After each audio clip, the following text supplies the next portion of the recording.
Hi! Welcome to my vlog! Char! Ganun yung intro mo? Oo. Welcome to my... Hindi. Ang intro ko ganito. Ano naman? Hi! Magandang araw! Ito na naman si Tita Joy, ang inyong magmamagandang auntie! sabi nila, ano na ba yung pag niyakap mo yung puno? Oo. Sige nga. Ano nafe-feel mo, be? Feel ko ang May nakatumbok ba dyan? Hindi, dapat magyapak-yapak tayo, tapos magdrama-drama tayo dyan. Ngayon ka magyabang sa semento. Siyempre, hindi doon sa may lilim lang. Sa may... Para ma-barbecue ka.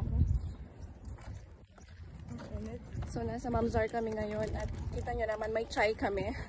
Dahil dito, Malamig. kahit... Oo. Summer ngayon sa Dubai. Pero kailangan Umaabot ng mga 40 to 50 degrees. Pwedeng wrap. Pero nagcha-chai pa rin kami. Tea. Oo. Ito kasi yung uso dito eh. Saan tayo mauupo? Tayo sa malapit-lapit sa dagatan. Uy, parang masarap mag-seafood Jason.